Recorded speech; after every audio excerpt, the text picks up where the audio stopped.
La démission du général de Gaulle fait encore la une de tous les journaux du monde. De toutes les capitales étrangères sont parvenus des messages de sympathie.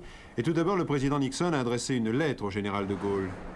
Nous, aux États-Unis, n'oublierons pas ce que vous avez fait pour la France, aussi bien à l'intérieur du pays que dans le domaine de la politique étrangère. Réaction aussi du ministre ouest-allemand des Affaires étrangères. La défaite du général de Gaulle au référendum n'est pas seulement importante pour la politique intérieure française, elle l'est aussi pour la politique européenne. En Afrique aussi, les réactions sont nombreuses. Le président de la République du Sénégal, M. Senghor, a adressé un télégramme au général de Gaulle dans lequel il exprime sa reconnaissance et celle du Sénégal à l'égard de l'homme grâce auquel la décolonisation s'est déroulée dans l'honneur et l'amitié.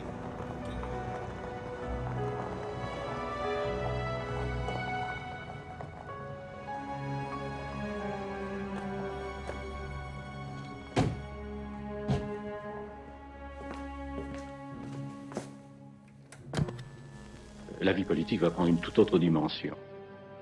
Nous allons sortir du domaine de l'histoire, nous allons sortir d'une période politique qui a été vécue avec un homme d'une portée, absolument exceptionnelle, et nous allons rentrer, ce que je pense maintenant, dans le domaine du commun. Avril 1969. Colombelle et deux églises. Ultime étape, acte final d'une vie exceptionnelle. Maintenant, après son échec au référendum et sa brutale démission, Charles de Gaulle se retire dans une solitude orgueilleuse à la Boisserie, sa demeure familiale. Ici, il va lutter contre le temps pour écrire ses mémoires d'espoir, livrer ses ultimes pensées. Ces journées consacrées à l'écriture seront seulement interrompues par 3 promenades méditatives, à heure fixe, dans le silence du parc. Cet homme au crépuscule de sa vie rentre dans la légende au terme d'une existence faite de combats et de bruit, porté par la certitude qu'il avait un destin et qu'il l'a accompli.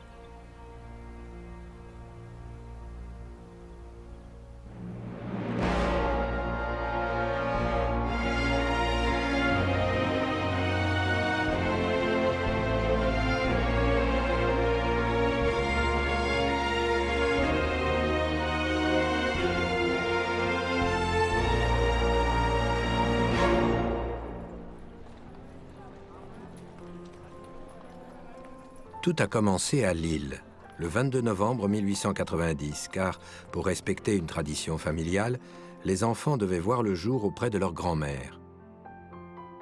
Charles grandit entre 3 frères et une sœur. Pour ses parents, la France éternelle transcende la République. L'argent est méprisable par rapport aux valeurs de l'esprit et le patriotisme est non négociable.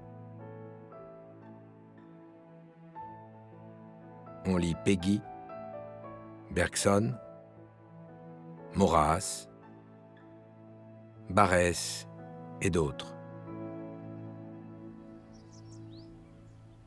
Je savais que j'avais un destin. Mes parents m'ont montré la route. Mon père, un homme de grande culture, m'a fait comprendre l'histoire et ses tumultes. Ma mère portait à la patrie une passion intransigeante à l'égal de sa piété religieuse. Elle m'a transmis le goût du risque et de l'abnégation. Bien que turbulent et d'un caractère difficile, le jeune Charles est imprégné de ses principes moraux. C'est un lecteur passionné, d'Adolphe Thiers à Jules Verne. Sa sœur raconte que dans leur jeu d'enfant, son frère voulait toujours être roi de France. Chez le jeune Charles, l'ambition est précoce.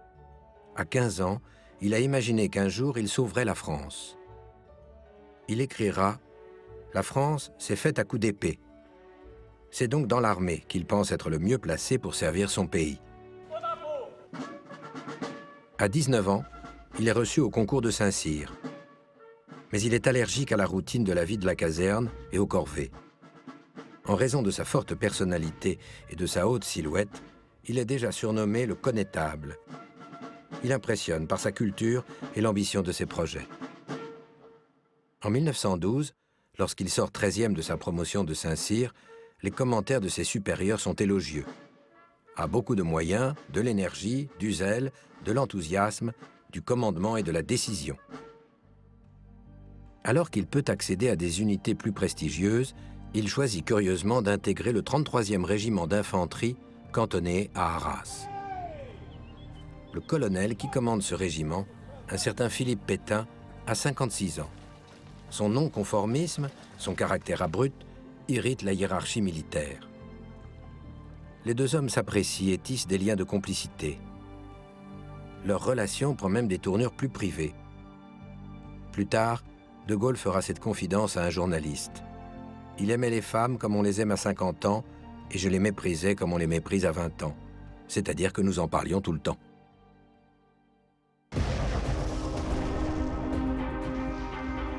La Grande Guerre va révéler Pétain, promu général de brigade, puis maréchal.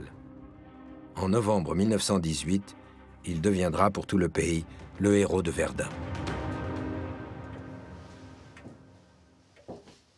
La Grande Guerre a permis à Philippe Pétain de rencontrer la gloire.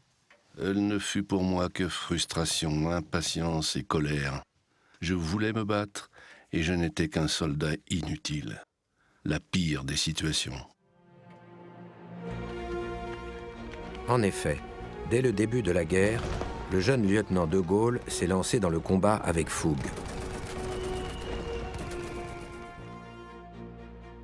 3 blessures ne l'empêchent pas de repartir au front.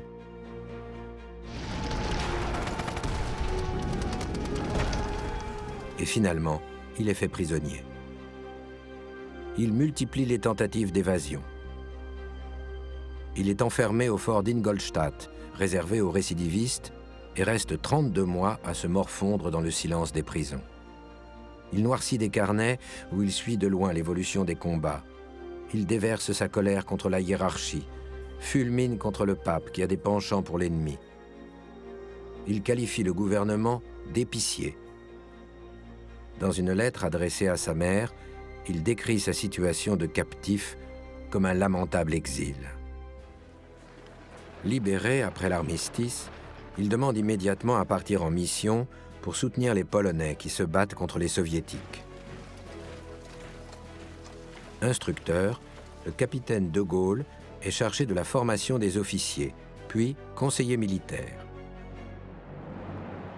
Il ne se sent plus un soldat inutile et invisible.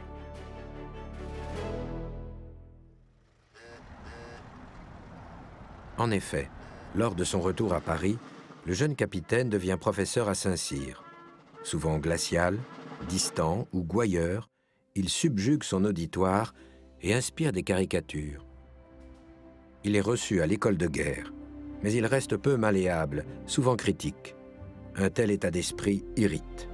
De plus, dans son premier livre, La discorde chez l'ennemi, il conteste le haut commandement et le rôle des militaires. Ses écrits le privent d'une mention très bien. L'encadrement commente. Officier cultivé et sérieux, brillant et doué, gâte malheureusement d'incontestables qualités par son assurance excessive et son attitude de roi en exil.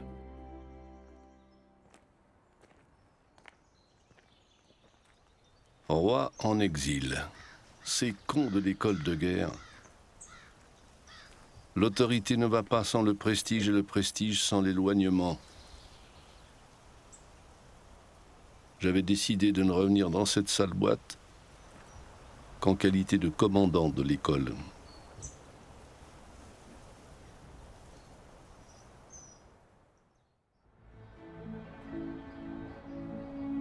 En 1920, la trentaine passée, il songe à fonder une famille. Selon les habitudes du milieu et de l'époque, une rencontre est arrangée. Elle est organisée en secret par la famille Vendroux.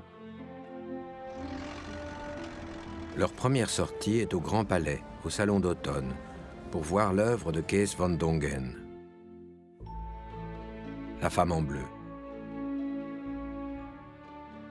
Charles est séduit par le charme d'Yvonne Vendroux. Ils se plaisent. Ils se marient le 7 avril 1921. Elle a 20 ans et elle sera à ses côtés pendant 50 ans. Elle est sa lumière et son ombre. Pour vous, Yvonne, sans qui rien ne se serait fait, écrira de Gaulle quand il lui adressera ses mémoires d'espoir. La discrète Yvonne, Tante Yvonne, comme la surnomment les Français, cultive la simplicité et se tient à bonne distance. Bien que présente sur de nombreuses photos et films, elle ne donne jamais aucun entretien et le grand public ne connaît pas le son de sa voix. Paradoxalement, elle sera l'une des premières dames à véritablement jouer un rôle médiatique.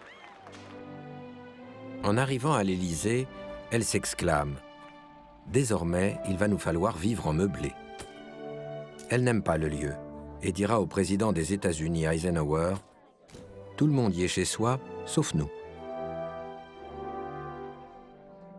Pendant 10 ans, Yvonne de Gaulle mène au palais de l'Élysée un train de vie simple et mesuré. Elle met un point d'honneur à régler les factures privées. Elle incarne une forme d'ordre moral. Cependant, à propos de la pilule, lorsque Charles de Gaulle s'indigne à l'idée qu'on puisse rembourser la bagatelle, sa femme intervient pour le convaincre de l'importance de la loi Neuwirth qui autorise ce contraceptif. Pour mieux comprendre la personnalité d'Yvonne de Gaulle, il faut rappeler le drame qui a frappé le couple. Anne, la benjamine de la famille, est porteuse d'une trisomie 21. Avec cette naissance, la vie d'Yvonne et de Charles est bouleversée. Accompagnés de leurs 2 autres enfants, Philippe et Élisabeth, ils vont veiller sur Anne avec amour. La famille traversera les épreuves de la guerre avec cette déchirante responsabilité. Charles de Gaulle manifeste une tendresse infinie pour la fillette. Pour la protéger de l'indiscrétion du public, la famille s'est installée en 1934 à Colombey-les-Deux-Églises, dans une demeure entourée de hauts murs qu'il dénomme la Boisserie. C'est là qu'en 1948, Anne meurt d'une pneumonie dans les bras de son père. Elle venait d'avoir 20 ans. Le jour de ses obsèques, il chuchote à l'oreille d'Yvonne « Maintenant, elle est comme les autres. » Cet enfant infiniment délicat a contribué à forger la personnalité de Charles de Gaulle. Il confie « Anne était aussi une grâce. Elle m'a aidé à dépasser tous les échecs et tous les hommes, à voir plus haut. » En dépit de la vie mouvementée de Gaulle et de la fragilité d'Anne, la famille restera toujours unie. Ainsi, en 1929, alors que la fillette n'a qu'1 an, ils partent s'installer au Liban, car le régiment du jeune commandant est dissous et il accepte d'aller servir à Beyrouth. Ce voyage est une expérience forte pour de Gaulle. Il y acquiert alors la conviction que leur culture et leur histoire, très éloignées de la nôtre, pousseront inexorablement ces peuples à vouloir s'émanciper. Il estime qu'il faudra un jour employer la force ou partir.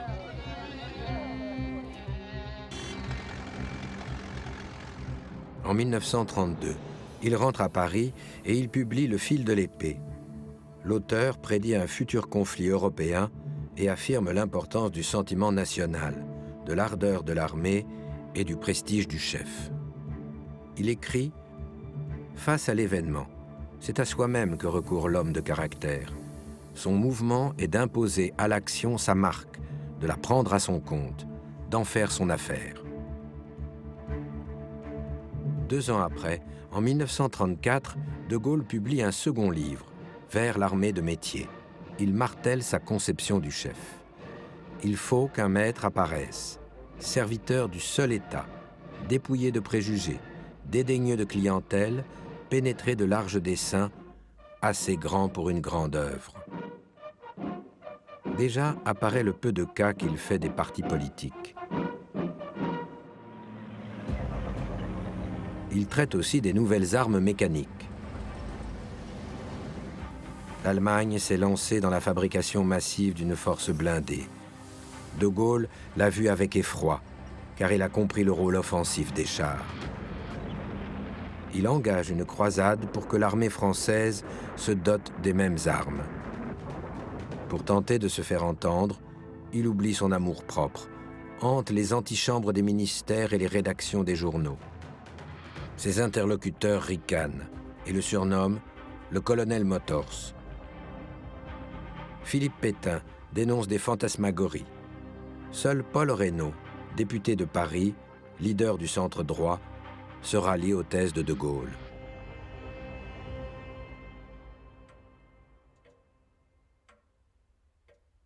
Comment se faire entendre par des marionnettes politiques sûres d'elles-mêmes?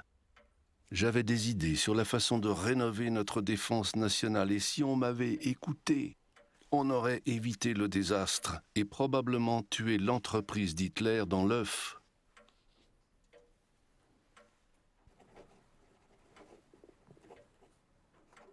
Antreten und ihr feierliches Bekenntnis ablegen. Ein Volk, ein Reich, Deutschland sieg heil!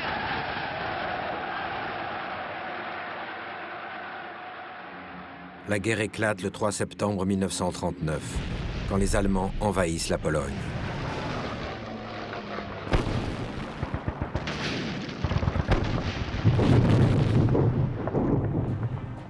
Commence alors la drôle de guerre.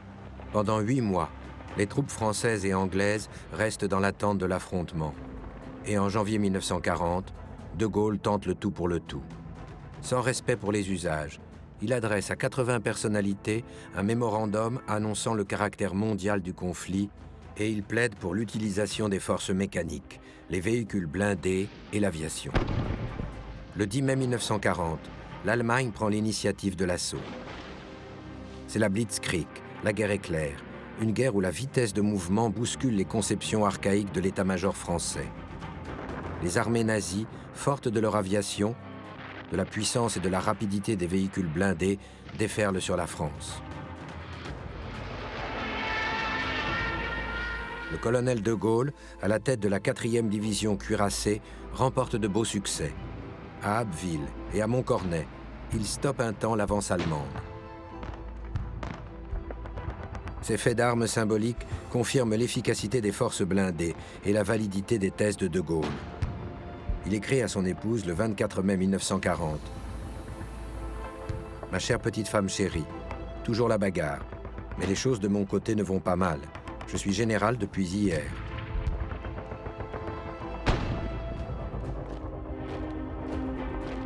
Cependant, les armées hitlériennes ne cessent de progresser.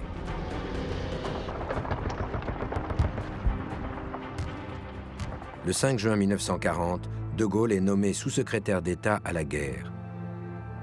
Ce poste modeste va donner aux militaires une légitimité politique qui sera utile dans ses relations avec les Anglais.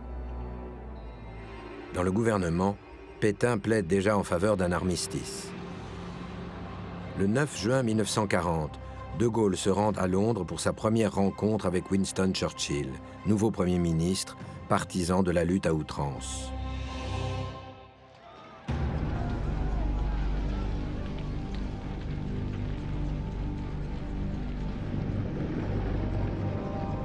À son retour, alors qu'un immense exode se déroule en direction du sud et que des millions de Français fuient sur les routes encombrées, De Gaulle apprend que le gouvernement va quitter Paris.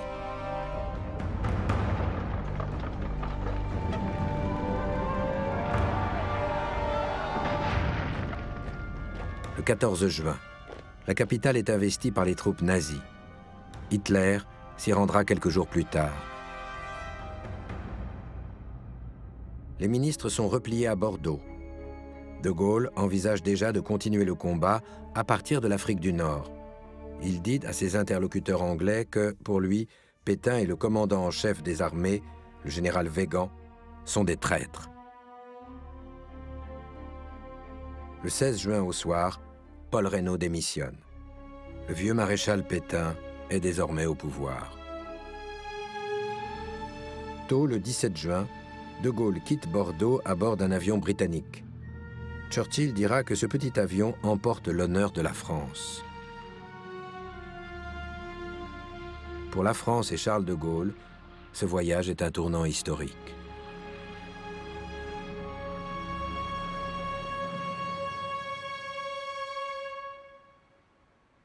La grandeur est un chemin vers quelque chose qu'on ne connaît pas.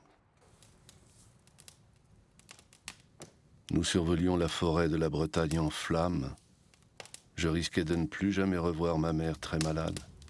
Et j'étais inquiet pour Yvonne et les enfants menacés par l'invasion allemande.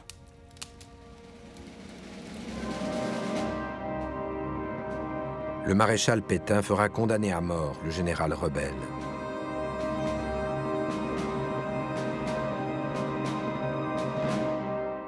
À Londres, De Gaulle va travailler en étroite relation avec Churchill. Les rapports entre les deux hommes seront toujours difficiles, orageux, passionnés. Le culte qu'ils portent à leur pays ne facilite pas les compromis. De Gaulle a dit à ses premiers compagnons que ses objectifs étaient de défendre les intérêts de la France, au besoin contre ses alliés.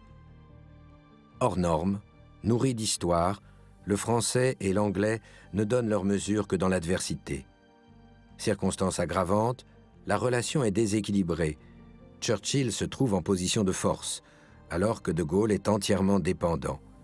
Mais leur commune et farouche volonté d'abattre Hitler soude leur entente. Churchill offre des bureaux aux Français à Londres. Dès le 19 juin, Yvonne de Gaulle réussira à rejoindre son mari avec ses enfants.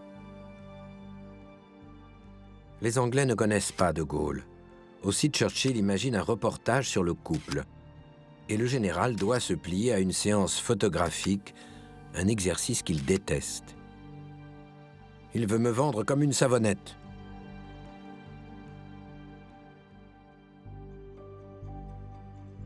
Le 17 juin 1940, Pétain s'adresse aux Français. À l'appel de Monsieur le Président de la République, j'assume à partir d'aujourd'hui la direction du gouvernement de la France. Je fais à la France le don de ma personne pour atténuer son malheur. C'est le cœur serré que je vous dise aujourd'hui qu'il faut cesser le combat. De Gaulle s'insurge et sans délai, il prépare l'appel à la résistance. Le lendemain, 18 juin, il s'exprime dans un studio de la BBC avec le feu vert de Churchill. Il déclare « L'espérance doit-elle disparaître? La défaite est-elle définitive? Non. » En France, peu de gens l'entendent et l'appel n'est pas enregistré. Le 22 juin, Pétain signe l'armistice avec Hitler. Le jour même et les jours suivants, le général réitère ses convictions sur les ondes de la radio anglaise. Cette guerre n'est pas une guerre franco-allemande qu'une bataille puisse décider. Cette guerre est une guerre mondiale. Il nous reste un vaste empire, une flotte intacte, beaucoup d'or. Il nous reste des alliés dont les ressources sont immenses et qui dominent les mers. Moi, général de Gaulle, j'entreprends ici, en Angleterre, cette tâche nationale. Quelques jours après, les Britanniques anéantissent la flotte française basée dans la rade de Mers el-Kébir en Algérie par peur que les Allemands s'en emparent.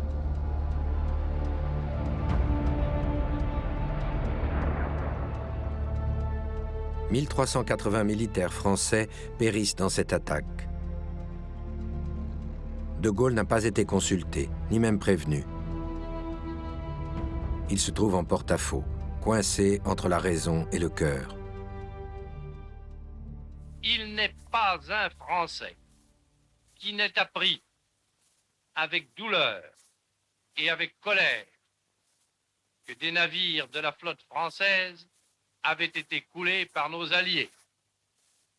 Leur destruction n'est pas le résultat d'un combat glorieux.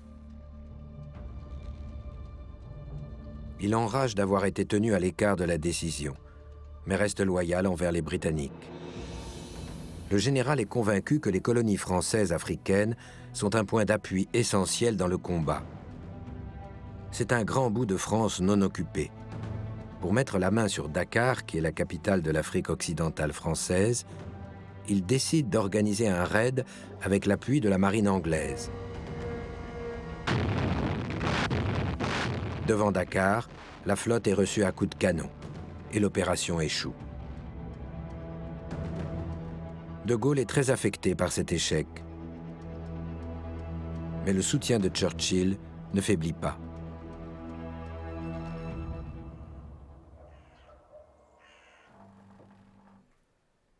Il est vrai que l'affaire était mal préparée. La brume et la mauvaise topographie des lieux ont contrarié l'effet de puissance de notre flotte. La France de Vichy a tiré sur les marins de la France libre. J'ai ressenti les impressions d'un homme dont un séisme secoue brutalement la maison.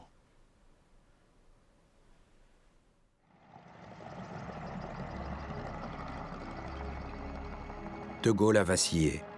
Le fiasco de Dakar va pourtant renforcer sa détermination. Il prend la décision de se diriger vers Brazzaville, alors sous la tutelle de Vichy.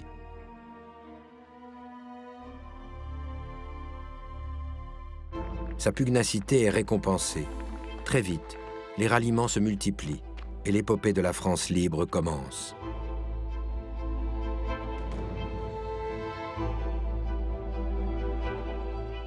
Churchill a reconnu de Gaulle comme le chef des Français libres qui parle au nom de son pays. La France sera rassemblée tout entière dans le dernier effort qui l'attend. Un seul combat pour une seule patrie. Dès l'été 1940, Churchill et de Gaulle se voient souvent. Mais les accrochages se multiplient et les tensions s'exacerbent. Quand les Britanniques ménagent Vichy, de Gaulle est intransigeant et irrite Churchill qui est tenté de l'écarter. « Vous dites que vous êtes la France, vous n'êtes pas la France. Je ne vous reconnais pas comme la France. Au lieu de faire la guerre à l'Allemagne, vous avez fait la guerre à l'Angleterre. » Les entretiens entre les deux hommes prennent parfois des formes si violentes que les interprètes ahuris confieront avoir été en présence de deux fous. Cependant, la rupture n'interviendra jamais. À Vichy, Pétain entame la collaboration avec l'Allemagne. Les Français chantent « Maréchal, nous voilà ». Ils sont nombreux à soutenir Pétain, à l'acclamer. Et certains, bras tendus, lui prêtent serment de fidélité.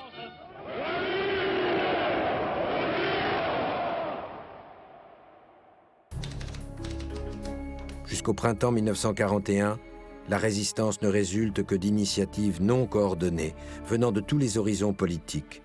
Les réseaux se constituent peu à peu.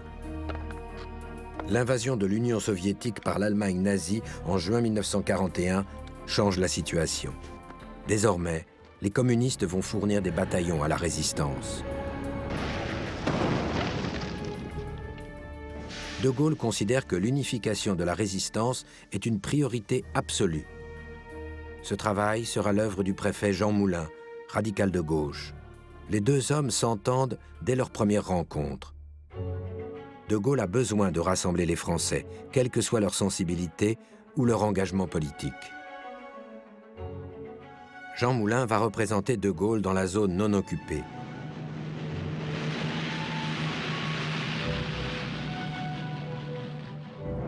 Il est parachuté en Provence le 1er janvier 1942 et se met à l'œuvre. Les résultats sont rapides. Les divers mouvements reconnaissent l'autorité du général. Pierre Brossolette, également envoyé en mission en France, est méfiant à l'égard des communistes. Il redoute le retour des anciens partis politiques. Mais Moulin convainc de Gaulle qu'il en a besoin. Le 27 mai 1943, dans Paris occupé, Jean Moulin, représentant du chef de la France libre, préside la première réunion du Conseil national de la Résistance. Les représentants des partis y siègent également. L'événement est historique.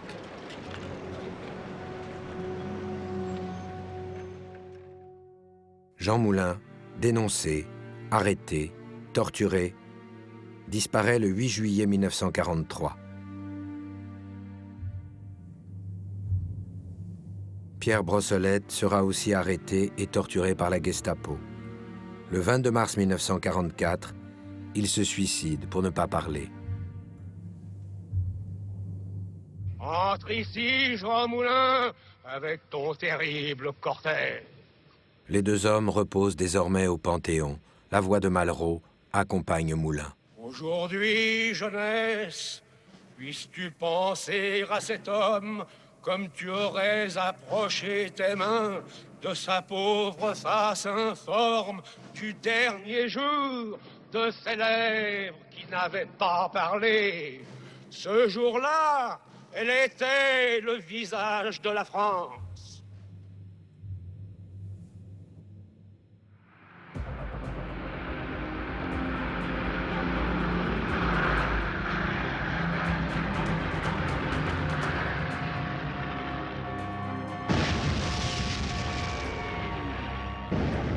Le 7 décembre 1941, les Japonais attaquent par surprise les États-Unis à Pearl Harbor. Le jour d'après, l'Amérique déclare la guerre au Japon. De Gaulle l'avait prédit. La guerre est devenue mondiale.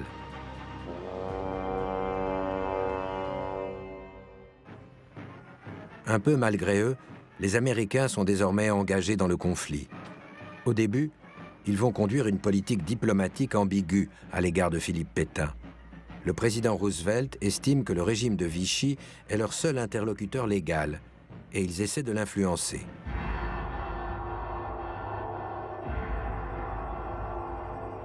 En vain. Vichy abolit la République, édicte des lois antisémites, collabore avec l'occupant. Malgré cela, l'ambassadeur américain reste auprès de Pétain. Roosevelt tente d'écarter de Gaulle. Il considère que c'est un homme illégitime qui compte peu et dont le caractère intraitable complique ses projets. Il craint aussi que la France libérée ne tombe sous sa coupe. Sa préférence va aux responsables politiques d'avant-guerre, plus dociles. En Amérique, de Gaulle est présenté comme un homme de la droite la plus dure. En même temps, on le soupçonne de complaisance envers les communistes. De Gaulle a parié sur les forces françaises de l'empire colonial qui se rallient. Elles affrontent l'ennemi en Éthiopie, au Soudan et en Égypte. En plein désert de Libye, l'armée française se bat contre des unités germano-italiennes.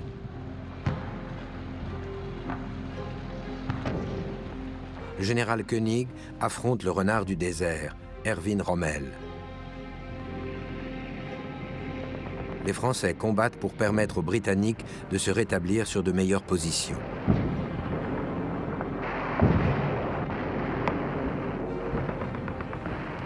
Malgré un ennemi 10 fois plus nombreux, les Français remportent la victoire à Bir Hakeim. Le général de Gaulle salue l'action des forces françaises. Général Koenig, sachez et dites à vos troupes que toute la France vous regarde et que vous êtes son orgueil.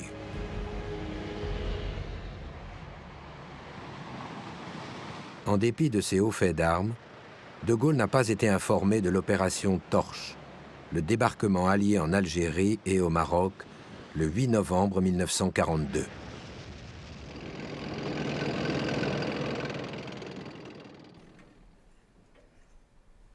Les Américains apportent aux grandes affaires des sentiments élémentaires.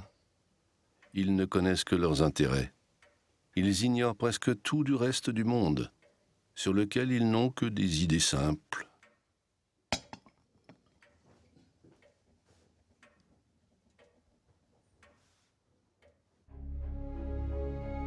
Pour tenter de contrer de Gaulle, Roosevelt reporte sa confiance sur le général Giraud. Giraud n'a pas de dimension politique et il est jugé plus malléable, mais Roosevelt sous-estime la combativité de Gaulle, renforcée par son autorité sur la résistance qui se réunifie. En janvier 1943, de Gaulle est invité près de Casablanca pour y conférer avec Churchill, Roosevelt et Giraud. Il est furieux, car le Maroc est alors sous protectorat français, et le général se considère chez lui.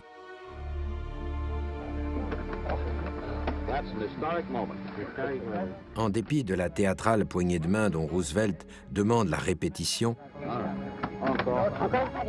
la conférence, évidemment, se passe mal. Rien n'est réglé. Après sa rencontre avec de Gaulle, Roosevelt est hargneux. il raconte que son interlocuteur s'est comparé successivement à Jeanne d'Arc, puis à Clémenceau. Longtemps, les Américains jouent la carte Giraud, mais de Gaulle finit par s'imposer. Face à Roosevelt, le général dispose d'un appui inattendu, l'opinion publique américaine qui a évolué. Au fil des mois, l'aventure des Free French devient populaire. L'écrivain William Faulkner est même chargé d'écrire un scénario pour populariser de Gaulle. Roosevelt ne lâche pas prise. Suprême humiliation, Churchill n'informe de Gaulle de la date du débarquement que le 4 juin 1944, 48 heures avant l'opération. Il lui annonce aussi le projet américain d'installer et de contrôler sur le territoire français une nouvelle administration et d'imposer une monnaie. De Gaulle, en rage, explose. « Allez, faites la guerre avec votre fausse monnaie !» Churchill lui propose de parler à la radio après Eisenhower, en même temps que la reine des Pays-Bas et le souverain de Norvège. « Et pourquoi pas le sultan de Zanzibar pendant que vous y êtes ?» tonne le général. Finalement, de Gaulle accepte de parler à la radio, mais il refuse de soumettre au préalable son texte. À midi, le 6 juin 1944, il prend donc la parole devant les micros de la BBC et prononce l'un de ses plus beaux discours. La bataille suprême est engagée. Après tant de combats, de fureur, de douleur, voici venu le choc décisif. Le choc tant espéré. Bien entendu, c'est la bataille de France et c'est la bataille de la France. Derrière le nuage si lourd de notre sang et de nos larmes, voici que reparaît le soleil de notre grandeur. Il se pose ainsi comme le seul chef du gouvernement français. De Gaulle a désormais conscience de la nécessité d'agir sans tarder. Il doit imposer son leadership et son autorité au plus vite. Le 14 juin 1944, il débarque sur une plage près de Courseulles. Un collaborateur du général lui fait remarquer que, 4 ans auparavant, les Allemands entraient dans Paris. De Gaulle laisse tomber. Eh bien, ils ont eu tort. Churchill a dit au général Montgomery qui accueille de Gaulle « Je dois vous infliger une visite du général de Gaulle. Ce sera un fardeau. Il n'est certainement pas souhaitable pour lui de rassembler de larges foules à Bayeux. » Or, la visite de Gaulle à Bayeux est un triomphe. De Gaulle pratique la politique du fait accompli. Il nomme partout des responsables qui ne relèvent que de lui. Churchill réitère ses griefs contre de Gaulle. Il craint que le général, qui a été maltraité, n'ait conçu une profonde antipathie pour l'Angleterre. Churchill était très inquiet. Il savait que j'avais des raisons de ne pas être bienveillant. Mais finalement, pour le calmer, je lui ai écrit pour verser du baume sur les blessures qu'il s'était faites à lui-même. Les hommes peuvent avoir des amis, pas les chefs d'État.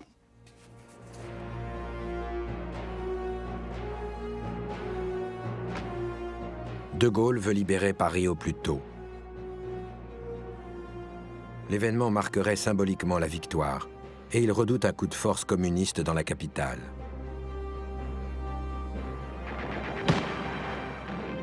À Paris, la résistance réclame une intervention rapide des Alliés. Eisenhower, sous les ordres de Roosevelt, toujours très réservé, accepte alors de changer de stratégie. Dès lors, tout se précipite. Le 23 août, de Gaulle est à Chartres, libéré. Le 24, la 2e DB entre dans la capitale.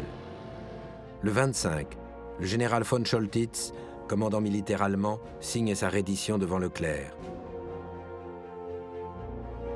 Le soir même, de Gaulle s'installe au ministère de la Guerre qu'il a quitté 4 ans plus tôt. Il constate « Rien n'y manque, excepté l'État. Il m'appartient de l'y remettre. » Un peu plus tôt, à l'Hôtel de Ville, il a prononcé un discours historique. Paris, Paris outragé, Paris brisé, Paris martyrisé, mais Paris libéré, libéré par lui-même, libéré par son peuple avec le concours des armées de la France, avec l'appui et le concours de la France tout entière, c'est-à-dire de la France qui se bat, c'est-à-dire de la seule France, de la vraie France, de la France éternelle. C'est la magie du verbe. Il fait l'impasse sur l'intervention des Alliés. Il efface de la même façon Vichy qui, à ses yeux, n'a jamais eu la moindre légitimité. Le 26 août est le jour du sacre. À pied, il descend les Champs-Élysées au milieu d'une foule en délire.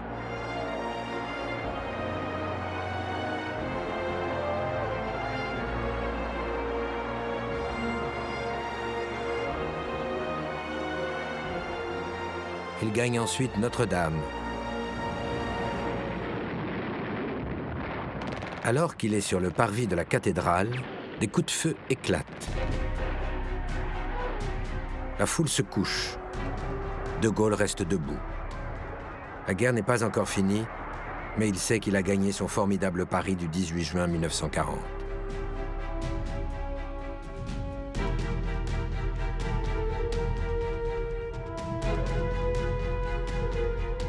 Dans les jours qui suivent la libération, la situation est confuse.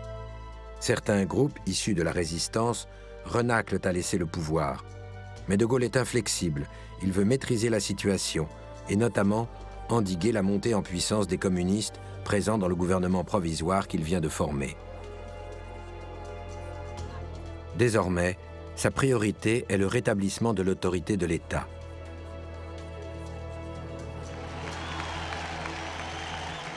Dès le 15 septembre, il entreprend donc à cette fin une tournée dans les provinces, où il reçoit un accueil triomphal. Cependant, partout où il passe, il se montre implacable. Vous avez bien compris, il faut restaurer l'État, lance-t-il à Marseille, au commissaire de la République, Raymond Aubrac.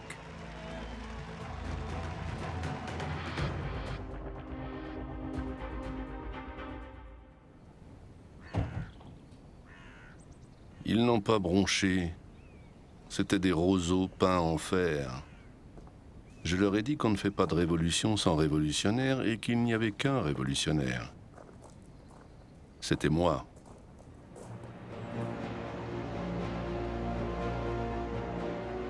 La défaite de 1940 a frappé les esprits. Pour être du côté des vainqueurs, il faut que les soldats français continuent à participer au combat. De Gaulle s'y emploie. L'armée française pèse dans le rapport des forces. Au cours de l'année 1945, 325 000 hommes et des renforts massifs des forces françaises intérieures sont présents dans les zones de combat.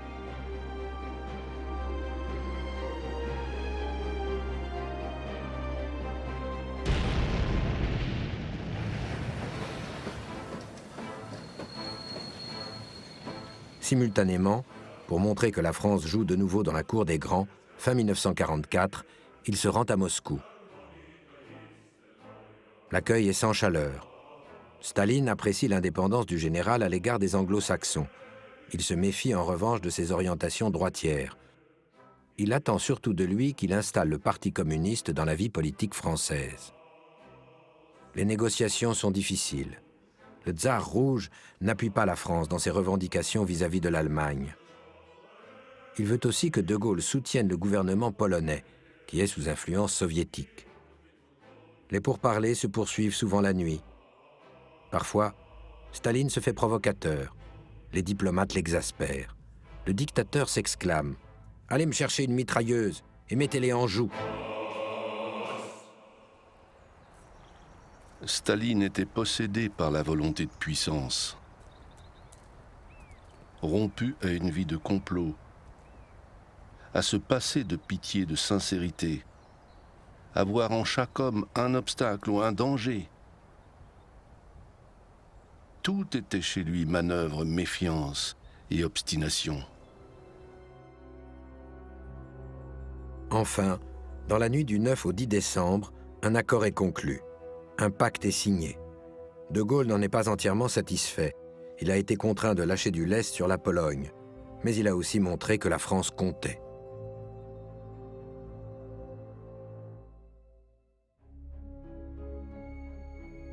De Gaulle est obsédé par la nécessité d'asseoir la France à la table des vainqueurs. Sa ténacité aboutit à un résultat inespéré. Le 8 mai, la France est représentée par le général de Lattre lors de la signature de la capitulation allemande à Berlin. Le maréchal Wilhelm Keitel dirige la délégation allemande. En entrant dans la salle, il salue de son bâton de maréchal les délégations alliées, salutation à laquelle personne ne répond. Apercevant le drapeau tricolore, il fait remarquer à haute voix « Ah, il y a aussi des Français, il ne manquait plus que cela. » Ich bekenne mich nicht schuldig. Keitel finira pendu, condamné à mort par le tribunal de Nuremberg. 3 mois après la signature de la capitulation de l'Allemagne, le 15 août 1945, le maréchal Pétain, qui n'est plus qu'un vieillard à moitié lucide, est jugé et condamné à la peine de mort. Mais, eu égard à son grand âge, De Gaulle commut la sentence en peine de réclusion à perpétuité. Lors d'une commémoration de la bataille de Verdun, il prononce ce discours inattendu à propos de Philippe Pétain. Si par malheur, en d'autres temps, en l'extrême hiver de sa vie, au milieu d'événements excessifs, l'usure de l'âge mena le maréchal Pétain à des défaillances condamnables, la gloire qu'il avait acquise à Verdun 25 ans auparavant et qu'il garda ne saurait être contestée ni méconnue par la patrie.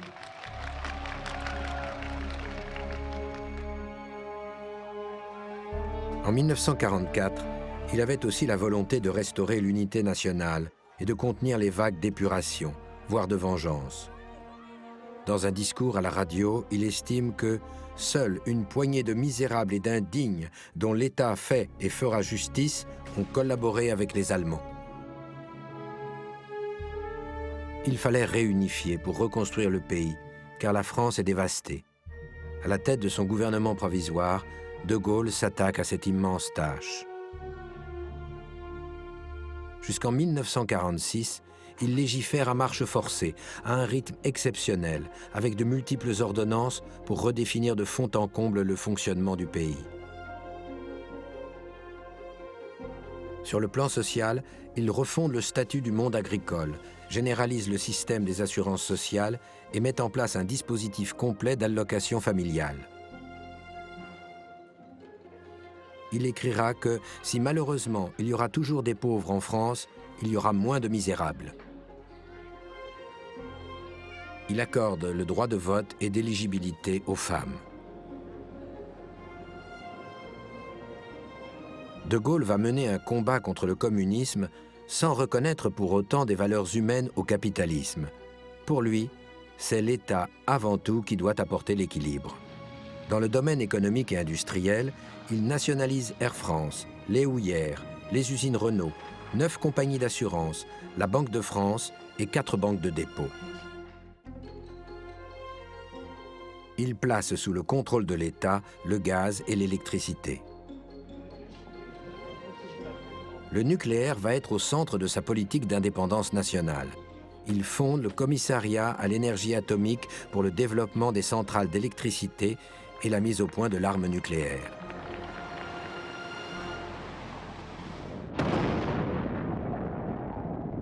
De Gaulle le savait. Après la guerre, les vieux partis risquaient de lui rendre la vie dure. Il en a vite la confirmation. Il a désormais la conviction qu'il joue un rôle néfaste, qu'il défende des intérêts partisans au détriment des intérêts du pays.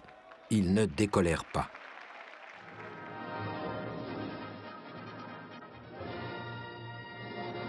En l'absence de M. Bridier, qui se repose pendant quelques jours, c'est M. Manuel... Ça ne cessera jamais. La frénésie des partis est sans limite, accablante. La guerre n'a rien changé à leurs réflexes politiques, et c'est avec ça, à la fin de la guerre, qu'il fallait reconstruire la République, l'État, la France.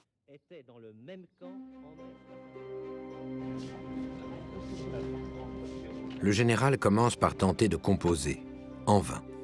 Hors de lui, il décide de démissionner le 20 janvier 1946.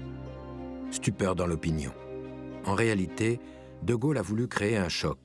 Il espère que les Français vont le rappeler pour continuer sa tâche. Il a besoin de ce lien pour compenser les manœuvres des partis. Il oublie que même Churchill a été battu aux élections et que la gratitude n'est pas une valeur populaire. Le peuple semble vouloir oublier la guerre et De Gaulle s'engage sans le savoir dans une longue traversée du désert. L'actualité va le désespérer. La 4e République est crépusculaire, mais elle se révèle plus solide qu'il aurait pu le croire. Le général enrage et il va sortir rapidement de sa réserve. Premier signe fort, à peine 6 mois après son départ, dans un discours prononcé à Bayeux, ville symbole de la libération, il annonce sa vision des futures institutions de la France.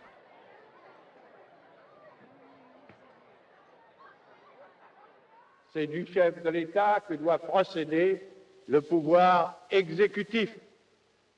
À lui, la charge d'accorder les nécessités générales concernant le choix des hommes avec l'orientation qui se dégage du Parlement. À lui, la mission de nommer les ministres. Et d'abord, naturellement, le premier qui a la charge, lui, de diriger l'action, la politique et le travail du gouvernement. Il appelle à une nouvelle constitution avec primauté absolue de l'exécutif. C'est l'amorce d'un projet de régime à caractère présidentiel avec, à la tête de l'État, un homme fort. Il définit un vaste territoire des prérogatives du président. Il oppose un chef qui rassemble à des partis qui divisent. Son discours déclenche un flot de critiques, en particulier à gauche. Le libérateur est accusé d'être un factieux. Dans l'esprit de Bayeux, un an après, il crée le 14 avril 1947 le Rassemblement du peuple français, le RPF, un mouvement et non un parti comme les autres. Il veut rassembler au-delà des frontières partisanes. Il parcourt la France, Strasbourg, Lille, Rennes, Bordeaux. Convaincu de toute mon âme et de toute ma raison que le redressement est possible sur les bases que je vais tracer, je prétends que le régime ne peut y réussir et qu'il nous faut en faire un autre. Et d'autres villes encore, où des centaines de milliers de Français lui réservent un accueil digne d'un chef d'État et acclament ses discours. Où est l'avenir? Il est en nous.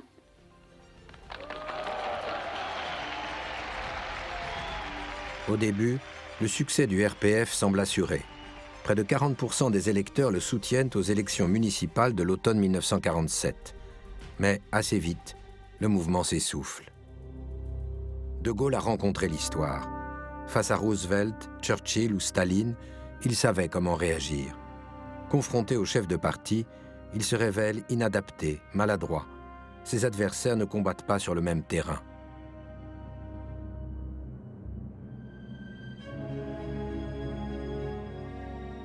Six ans après, en 1953, las et usé par des affrontements politiciens qu'il méprise, il met le RPF en sommeil. Il tirera plus tard, avec son humour dépouillé, les leçons de ses combats politiques. Comment gouverner un pays qui compte 265 spécialités de fromage? Il s'enferme dans le silence de la boisserie pour raconter avec un ton aussi lyrique qu'incisif les prodigieuses aventures de la France libre, opposée à la médiocrité du monde politique. Il trempe parfois sa plume dans le vitriol. Ainsi, à propos d'Albert Lebrun, président de la République avant juin 1940, il écrit « Au fond, comme chef de l'État, deux choses lui auront manqué, qu'il fût un chef et qu'il y eût un État. De Gaulle avait deux armes, l'épée et la plume. » Publié en 1954, le premier tome des Mémoires de guerre est un immense succès. La même année, de l'autre côté de la Méditerranée, en Algérie, qui est un territoire découpé en départements français, gronde une révolte surgit à la Toussaint. 4 ans plus tard, à partir de février 1958, la situation se dégrade. L'armée et les Français d'Algérie reprochent aux gouvernements successifs de ne pas avoir su régler la crise et la révolte algérienne qui se sont transformées en guerre. Pour les partisans de l'Algérie française, De Gaulle est l'homme de la situation. Nous étions en présence d'une vague qui emportait tous les peuples vers l'émancipation. Il y avait des cons qui ne voulaient pas le voir. Je n'étais pas sûr de pouvoir nous maintenir en Afrique du Nord.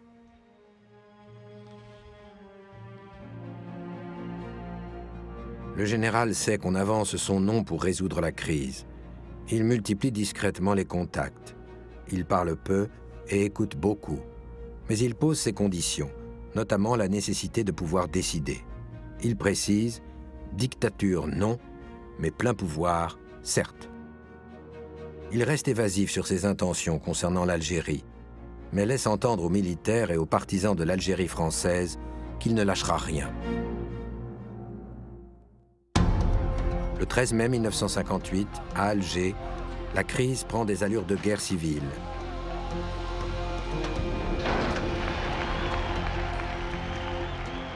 Un comité de salut public, présidé par les généraux Salan et Massu, est mis en place. 2 jours plus tard, le 15 mai, du haut d'un balcon face au Forum d'Alger, le général Salan fait acclamer De Gaulle. Mes amis, vive la France, vive l'Algérie française! Vive le général de Gaulle! La foule reprend et chante la Marseillaise. Le gouvernement est impuissant. Tous les regards se tournent alors vers Colombey. Par un communiqué, le général fait savoir qu'il se tient prêt. Naguère, le pays, dans ses profondeurs, m'a fait confiance pour le conduire tout entier jusqu'à son salut. Aujourd'hui, devant les épreuves qui montent de nouveau vers lui, qu'il sache que je me tiens prêt à assumer les pouvoirs de la République.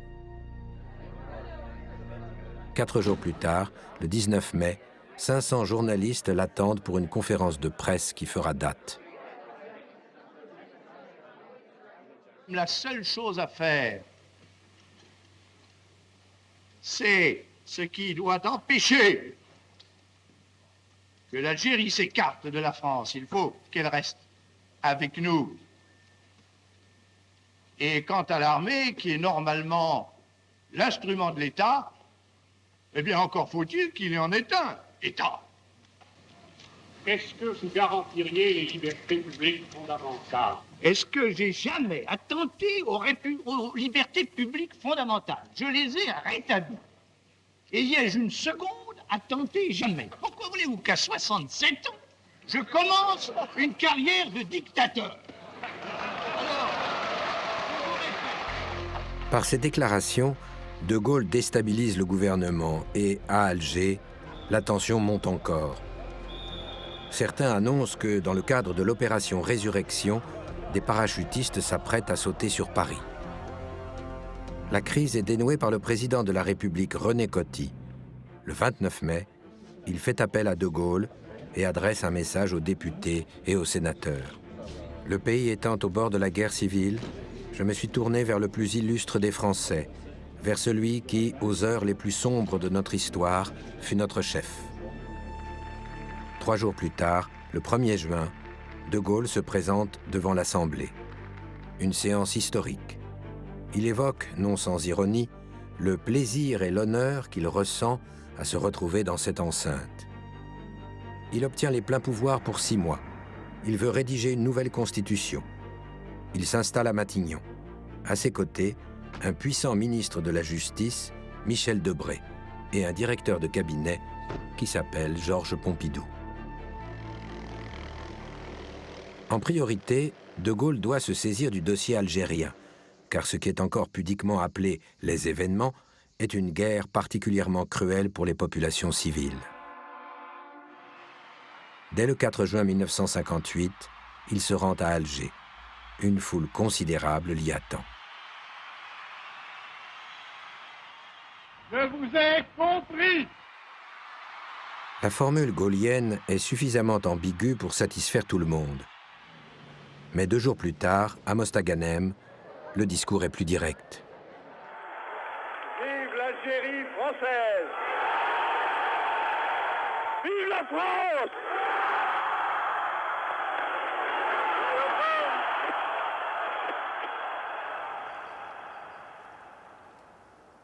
Je savais que l'Algérie de papa était morte. Mais comment en sortir? Si je m'étais engagé trop tôt, j'aurais soulevé toutes les oppositions.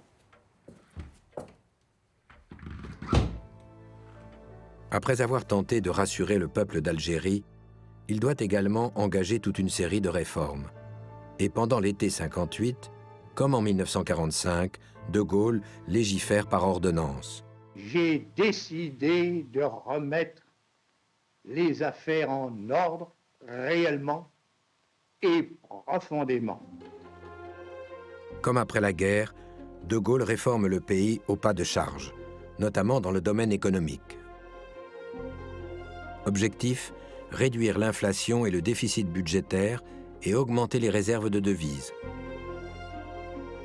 On alourdit les taxes sur le tabac et l'alcool, les tarifs du gaz et de l'électricité. On créera le nouveau franc. L'économie française s'ouvre sur le monde. De Gaulle prépare un projet de constitution qui consacre le pouvoir de l'exécutif, notamment celui du président. C'est son objectif de toujours, et c'est une révolution pour la France. C'est dans la légalité que moi-même et mon gouvernement avons assumé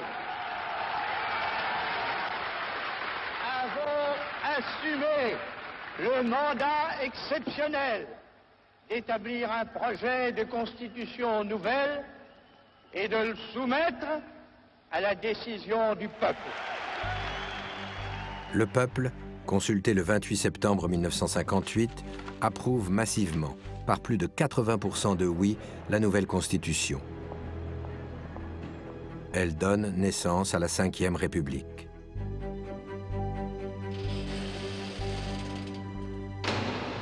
Le 21 décembre, De Gaulle triomphe. Il est élu par un collège de 80 000 votants et devient le premier président de la Ve République. Il s'installe au palais de l'Élysée le 8 janvier 1959. Monsieur le Président de la République, le premier des Français est désormais le premier en France. Première tâche, former un nouveau gouvernement. De Gaulle désigne Michel Debré, fidèle à l'Algérie française, au poste de Premier ministre. Désormais, les principaux arbitrages remontent à l'Élysée. C'est là que la politique de défense et la politique étrangère seront définies. C'est le domaine réservé. Cela vaut d'abord pour l'Algérie. Sur cette crise douloureuse, De Gaulle n'a pas encore manifesté d'opinion définitive. Acquis à l'idée d'évolution réelle, il voulait pouvoir aménager une longue transition. Le 16 septembre 1959, il lève toute ambiguïté. Le sort des Algériens appartient aux Algériens, non pas comme le leur imposeraient les couteaux et les mitraillettes, mais comme ils le diront eux-mêmes, légitimement, par le suffrage universel. Choqués, les partisans de l'Algérie française qui l'ont soutenu l'abandonnent. C'est le début d'une longue épreuve de force ponctuée de drames. Fin janvier 1960, éclate à Alger la semaine des barricades. La rébellion est matée. Mais le malaise s'accroît dans l'armée. Le 8 janvier 1961, par référendum, les électeurs valident à 75% l'autodétermination algérienne. Les Français sont las de cette guerre. Ils ne veulent plus que leurs enfants aillent mourir de l'autre côté de la mer. Du côté des partisans de l'Algérie française, la colère monte. Ils voient en De Gaulle un traître. Une partie de l'armée se rallie à leur position.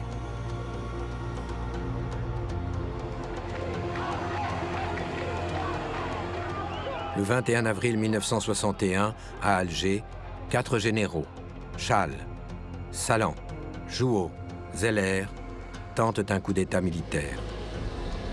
La France est inquiète. L'armée se déploie pour protéger les sites sensibles.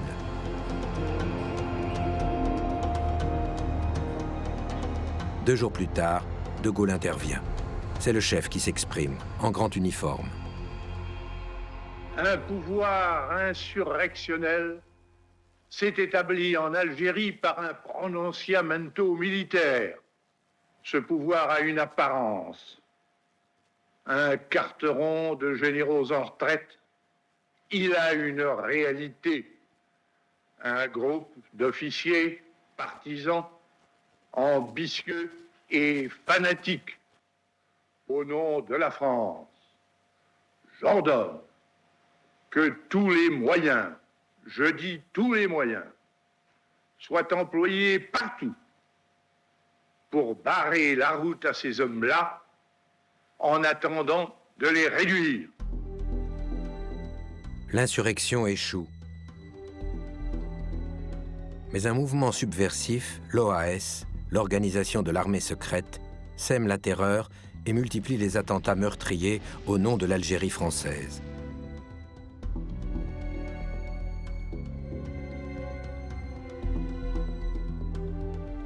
Jusqu'au bout, De Gaulle veut trouver un autre interlocuteur que le Front de libération nationale algérien et conserver le Sahara.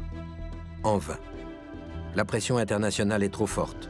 Rien n'arrête le processus de paix et le 18 mars 1962, les accords d'Évian consacrent l'indépendance de l'Algérie.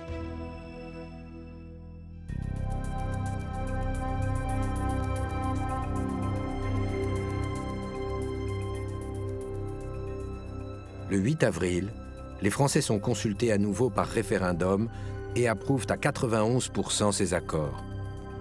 De ses sentiments profonds, De Gaulle ne dira rien. Dans une des premières versions de ses mémoires d'espoir, à propos du drame algérien, il aurait écrit « Et que Dieu me prenne en pitié ». C'est une page qui commence à se tourner. Michel Debré, attaché à l'Algérie française, est remplacé à Matignon par Georges Pompidou, un quasi-inconnu qui doit tout au général. Pompidou, ancien directeur de la banque Rothschild, n'a jamais été parlementaire, ce qui provoque des critiques. Le général n'y prête guère attention. Pour lui, l'essentiel maintenant est de résoudre les problèmes économiques.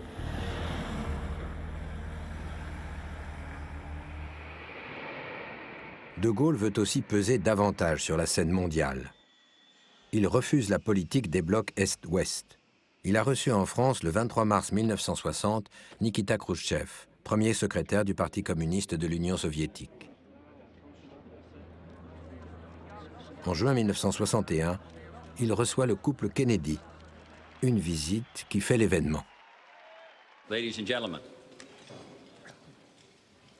I do not think it altogether inappropriate to introduce myself to this audience. I am the man who accompanied Jacqueline Kennedy to Paris, and I've enjoyed it. Les gazettes de l'époque ont enjolivé la relation entre la première dame et le général, dont on a dit qu'il était sous le charme. Mais quand Jackie Kennedy susurre au président qu'elle a des origines françaises, De Gaulle lui répond, moqueur, « Moi aussi, madame ». Le président poursuit le redressement économique de la France. Il fixe les grandes orientations que Georges Pompidou est chargé de mettre en œuvre. Cependant, un différend va surgir liées à la guerre d'Algérie. Jouhaud, l'un des 4 généraux rebelles du putsch d'avril 1961, est condamné à mort. Le général est favorable à l'exécution.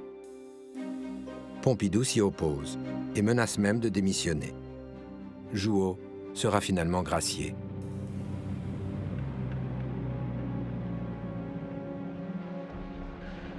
Les séquelles de la crise algérienne sont humainement très douloureuses.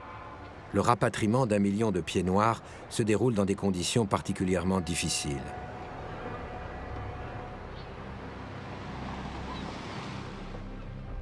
Après les premiers départs des militaires français, les harkis, ces combattants algériens fidèles à la France, se font massacrer en très grand nombre. On parle généralement de 60 à 80 000 morts. De Gaulle et son gouvernement se verront vivement reprocher de ne pas avoir su empêcher ce drame sanglant. Et la plupart de ceux qui arrivent en France vont être durement et longuement parqués dans des camps de transit et de reclassement.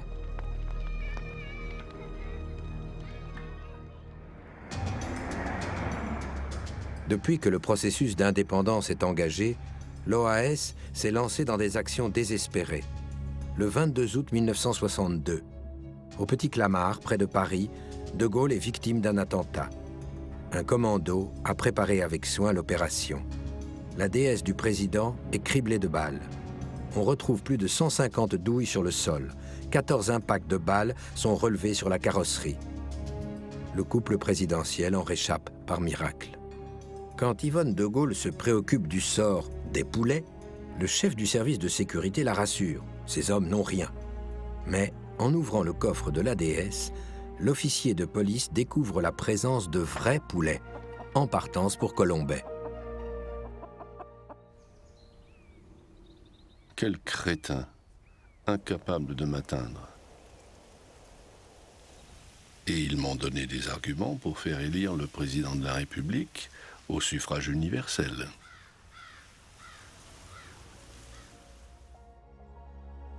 En effet, dans tout le pays, après cet attentat, l'émotion est considérable. De Gaulle décide de frapper le grand coup qu'il mûrissait depuis longtemps. Ma disparition risquerait de replonger la France dans la confusion de naguère et bientôt dans la catastrophe. Je crois que, quoi qu'il arrive, la nation doit avoir le moyen de choisir elle-même son président afin que cette investiture directe puisse lui donner la force et l'obligation d'être le guide de la France et le garant de l'État. Ainsi, pour De Gaulle, la République ne peut se passer d'un pouvoir exécutif fort et légitime. Et cette légitimité ne peut venir que du peuple. Le Parlement se sent marginalisé et une grande partie de la classe politique se dresse contre ce projet. Le président du Sénat, Gaston Monnerville, prend la tête du combat. Même Paul Reynaud, proche du général en 40, s'insurge. Aussi, monsieur le Premier ministre, allez dire à l'Élysée que notre admiration pour le passé est intacte, mais que cette Assemblée n'est pas assez dégénérée pour renier la République. La fronde parlementaire s'organise dans un climat houleux qui aboutit à la censure. Comme l'exige la Constitution, Pompidou doit présenter sa démission. Ce bras de fer renforce encore la vindicte de Gaulle contre les partis. Aujourd'hui, mon action à la tête de la République, plus tard, celle de présidents successifs, sont incompatibles avec le règne absolu et désastreux des partisans. 2 mois durant, De Gaulle est à la manœuvre. Il joue en 2 actes majeurs. Pour répondre au vote de la censure, il dissout l'Assemblée, provoquant ainsi des élections législatives. Et il convoque d'abord un référendum sur une question claire. Voulez-vous, dorénavant, élire vous-même votre président au suffrage universel? Le oui l'emporte à 62%. Sur le coup, et malgré l'ampleur du résultat, De Gaulle est d'abord déçu, car on est loin des scores des référendums précédents. Mais la victoire est nette, et un mois plus tard, ses partisans gagnent les élections législatives. Finalement, De Gaulle estime qu'il a atteint son but. Désormais élu au suffrage universel, le président dispose d'un pouvoir renforcé.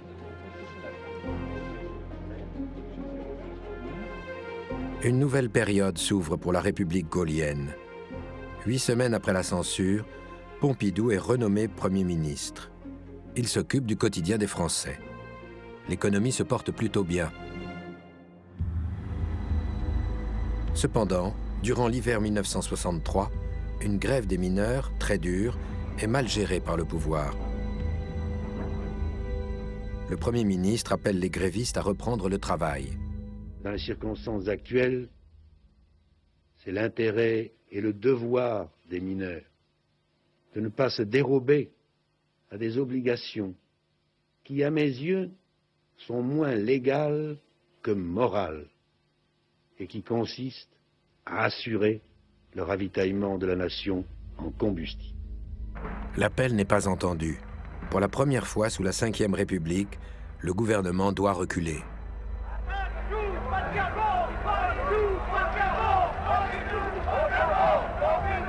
Pendant que Pompidou gère les problèmes intérieurs, De Gaulle veut être avant tout l'homme des grands desseins.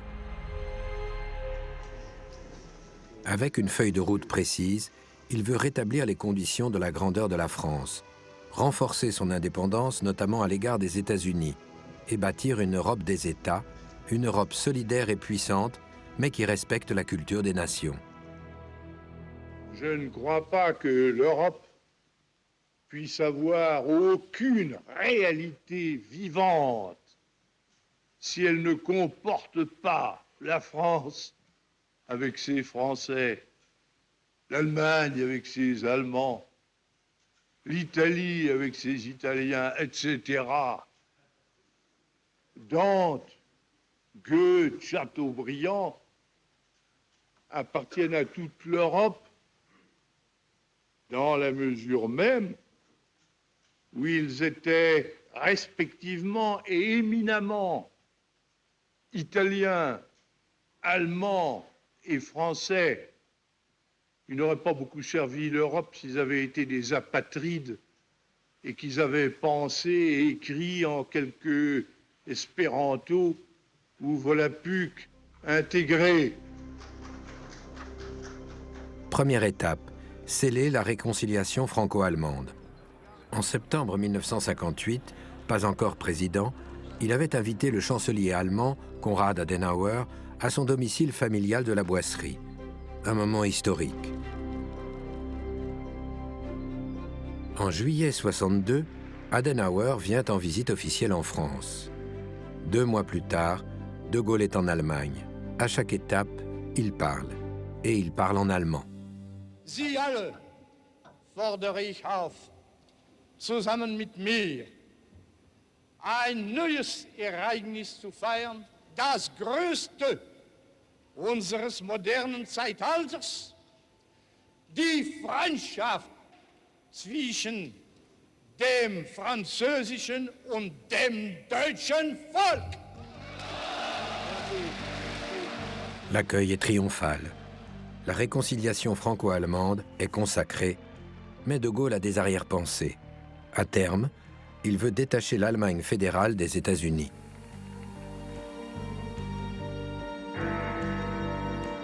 Toujours avec la même volonté d'affranchir l'Europe de l'influence américaine, il s'oppose à l'entrée de la Grande-Bretagne dans le marché commun.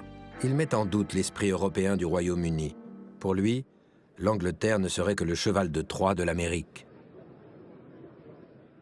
Faire entrer l'Angleterre, ce serait pour les 6 donner d'avance leur consentement à tous les artifices, délais et faux semblants qui tendraient à dissimuler la destruction d'un édifice qui a été bâti au prix de tant de peine et au milieu de tant d'espoir.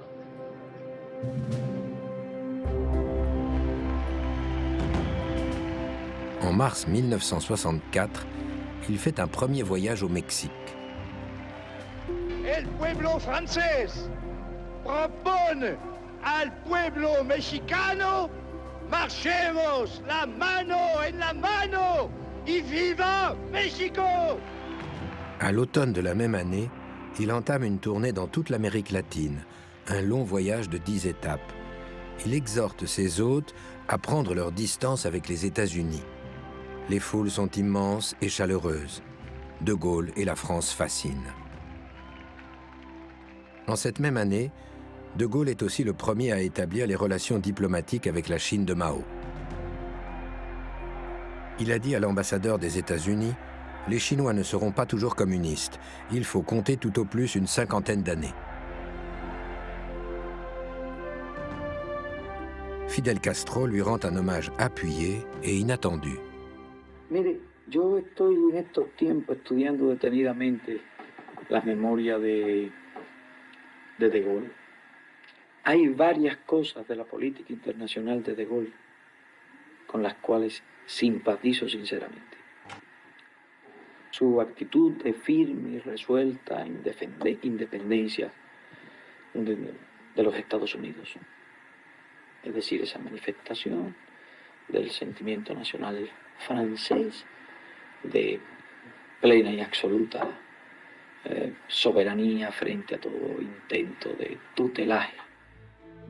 Le leader Máximo cubain manifeste aussi son admiration en envoyant des cigares au général. Charles de Gaulle a près de 75 ans et il semble au sommet de sa gloire. L'épreuve de la guerre d'Algérie s'éloigne. La France bénéficie de la croissance exceptionnelle des 30 Glorieuses.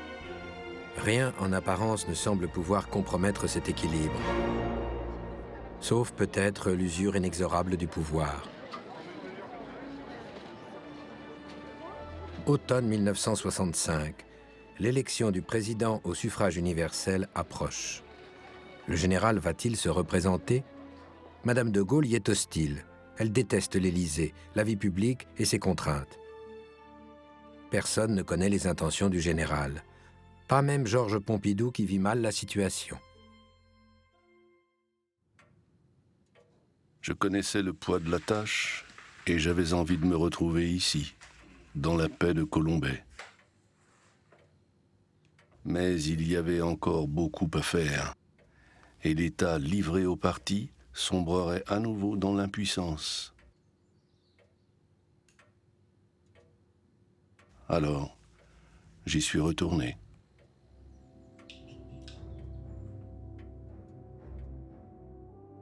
Le 4 novembre, De Gaulle annonce sa candidature. Aujourd'hui, je crois devoir me tenir prêt à poursuivre ma tâche, mesurant en connaissance de cause de quel effort il s'agit, mais convaincu qu'actuellement, c'est le mieux pour servir la France. La campagne électorale est plus difficile que prévu. François Mitterrand, le candidat de la gauche unie, l'attaque sur l'exercice d'un pouvoir trop personnel. Je pense que le général de Gaulle ne peut pas tout voir. C'est très difficile, un chef d'État qui veut tous les pouvoirs, d'arriver à les maintenir dans ses mains. La démocratie, c'est autre chose. Sûr de sa légitimité historique, de son lien avec les Français qu'il vérifie à chaque déplacement et de son bilan, De Gaulle refuse de faire réellement campagne à la télévision. Il renonce à utiliser une grande partie de son temps de parole. Il entend être élu au premier tour. C'est une erreur. À l'approche du vote, les écarts se resserrent. Le 5 décembre, c'est un énorme choc politique. Avec moins de 45% des voix, De Gaulle est en ballottage. Le général est ébranlé. Son orgueil le pousse à se retirer, mais l'idée de laisser le pouvoir à François Mitterrand l'incite à se maintenir. Et cette fois, il s'exprime longuement à la télévision. Lors de ses 3 entretiens avec le journaliste Michel Droit, De Gaulle parle moins de la France et plus des Français. Ces interviews révèlent aux téléspectateurs un personnage à la fois drôle, caustique et souverain. Les Français ont souvent l'impression que vous êtes davantage préoccupés de la conduite des affaires de la France à un niveau très élevé que de leurs propres problèmes à eux, que vous ne vous intéressiez pas beaucoup à l'intendance. On m'a prêté en effet ce mot que je n'ai jamais dit, et à plus forte raison que je n'ai jamais pensé. L'intendance suit, ça ce sont des blagues pour les journaux. Je n'ai pas besoin de vous dire ce que j'entends par là. Pour que la France soit forte, il faut que les Français soient prospères, autant que possible, bien entendu. Au fil du temps, beaucoup se sont interrogés sur le véritable positionnement politique du général. Le journaliste lui pose la question. J'aimerais que vous précisiez la façon dont vous les entendez, dont vous les concevez, ces notions de gauche et de droite. La France, c'est tout à la fois. C'est tous les Français. C'est pas la gauche, la France. C'est pas la droite, la France. Naturellement, les Français, comme de tout temps, ils l'ont eu, ressentent en eux des courants. Il y a l'éternel courant du mouvement, qui va aux réformes, qui va au changement, et qui est naturellement nécessaire. Et puis, il y a aussi un courant de l'ordre, de la règle, de la tradition, qui lui aussi est nécessaire. C'est avec tout ça qu'on fait la France. Il y a, pour ce qui est de la France, ce qui se passe dans une maison, la maîtresse de maison, la ménagère, elle veut avoir un aspirateur, elle veut avoir un frigidaire, elle veut avoir une machine à laver, et même, si c'est possible, qu'on ait une auto. Ça, c'est le mouvement. Et en même temps, elle ne veut pas que son mari s'en aille bambocher de toutes parts, que les garçons mettent les pieds sur la table, et que les filles ne rentrent pas la nuit. Ça, c'est l'ordre. Et la ménagère veut le progrès, mais elle ne veut pas la pagaille. Eh bien, c'est vrai aussi pour la France. Il faut le progrès, il ne faut pas la pagaille. Le 19 décembre, De Gaulle l'emporte avec 55% des suffrages contre 45% pour Mitterrand. Après cette mise en ballottage, rien ne sera plus comme avant entre De Gaulle et les Français. Le général reconduit dans ses fonctions Georges Pompidou. En revanche, Valéry Giscard d'Estaing est écarté du ministère des Finances.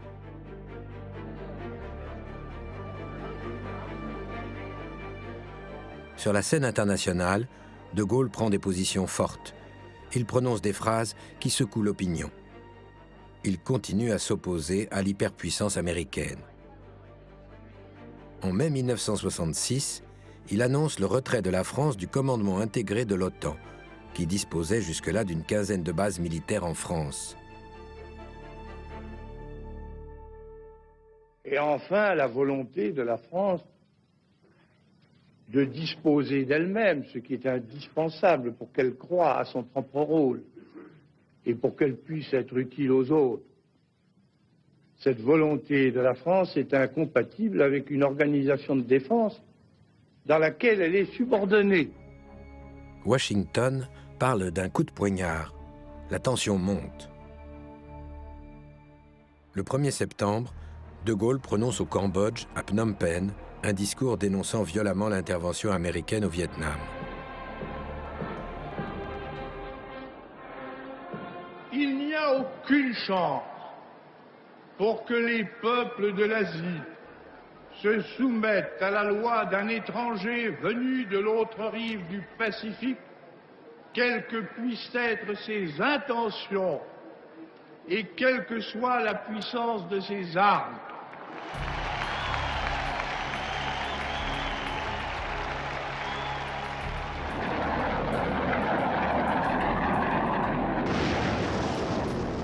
Au printemps 1967, quand éclate la guerre des 6 jours, il se démarque pareillement en prenant ses distances avec Israël et en décrétant un embargo sur les ventes d'armes. Il précise sa position au cours d'une surprenante conférence de presse à l'automne. Certains même redoutaient que les Juifs, jusqu'alors dispersés, mais qui étaient restés ce qu'ils avaient été de tout temps, c'est-à-dire un peuple d'élite, sûr de lui-même et dominateur. Le propos choque et suscite bien sûr une grande émotion et de vives polémiques. En juillet 67, il avait déjà surpris à l'occasion d'une visite officielle au Québec.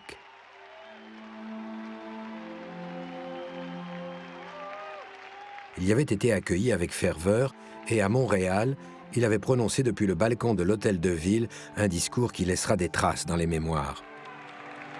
Vive le Québec libre!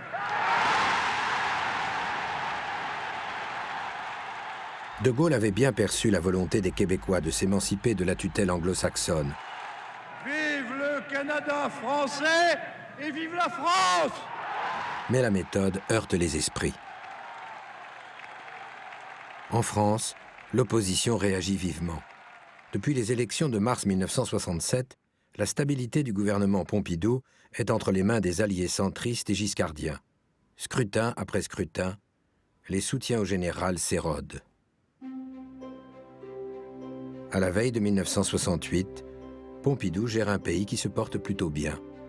Lors de ses vœux du 31 décembre 1967, le général cite Verlaine. « Mon Dieu, la vie est là, simple et tranquille. » Cependant, un éditorialiste du journal Le Monde écrit « Quand la France s'ennuie ». La stabilité de la Ve République lasse. Les mœurs ont changé. La France se déchristianise. Les femmes revendiquent leurs droits. Aux États-Unis, une vague de jeunes contestataires portée par la voix de John Baez appelle à un changement de valeur.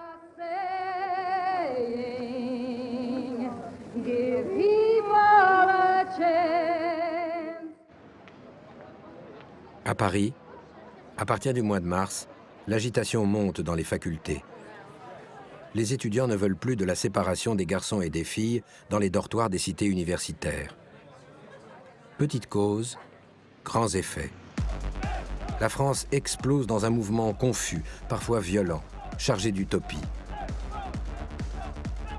Soyez réalistes, demandez l'impossible. En quelques semaines, le pays est paralysé par la grève. La classe politique et les syndicats sont dépassés. De Gaulle est sidéré. Lui qui avait été confronté à l'horreur des guerres, à l'occupation nazie, pouvait-il admettre un mouvement qui revendique le droit au plaisir et remet en question tous les pouvoirs? En fait, que demandaient ces gamins? Pas grand-chose de sérieux, si ce n'est peut-être prendre le pouvoir à la place de ceux qui l'avaient.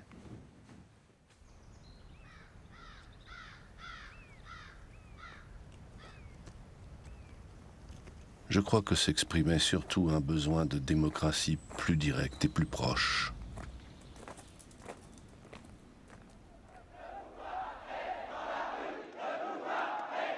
L'opinion publique soutient la révolte étudiante. À partir du 10 mai, le climat devient insurrectionnel.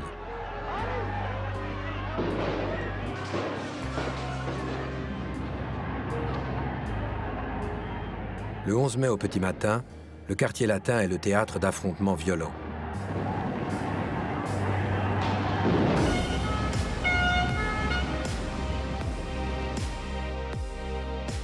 L'homme des tempêtes n'est pas à l'aise dans ce contexte inédit. Il prône la fermeté. Pompidou, lui, veut tendre la main aux étudiants et privilégie le dialogue. Après un rendez-vous houleux avec le général, il décide le 11 mai au soir de rouvrir la Sorbonne. J'ai fait la preuve de ma volonté d'apaisement. J'ai rendu l'université à ses maîtres et à ses étudiants. Je leur ai tendu la main pour la concertation la plus large et la plus constructive. J'ai libéré les manifestants arrêtés. J'ai annoncé une amnistie totale. Au sommet de l'État, le conflit entre De Gaulle et Pompidou est désormais visible. Après un court voyage en Roumanie, De Gaulle prononce une nouvelle allocution et propose un référendum sur la rénovation du pays, insistant notamment sur la participation. Françaises, Français, au mois de juin, vous vous prononcerez par un vote.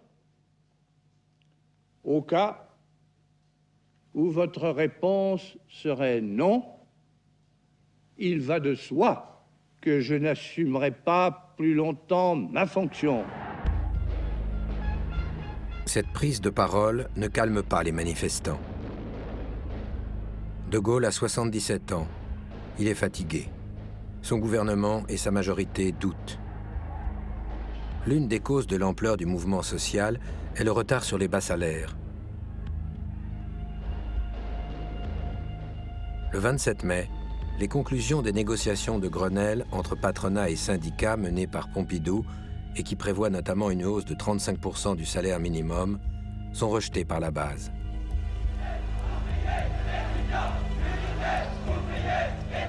Yvonne de Gaulle se fait prendre à partie dans la rue. Le matin du 29 mai, de Gaulle, qui ne cache pas son pessimisme, quitte secrètement l'Élysée. Pendant plusieurs heures, l'hélicoptère qui le transporte n'est plus localisé. Le président a disparu. Le Premier ministre lui-même ignore sa destination. Avant de partir, le général lui a téléphoné pour lui faire part de son besoin d'éloignement et a conclu « Je suis vieux, vous êtes jeune, c'est vous qui êtes l'avenir. Au revoir, je vous embrasse. » Finalement, De Gaulle arrive à Baden-Baden, chez le général Massu, commandant des forces françaises en Allemagne. Cette disparition a créé un choc et, le lendemain, le discours qu'il a choisi de prononcer à la radio, comme en 1940, achève de retourner l'opinion.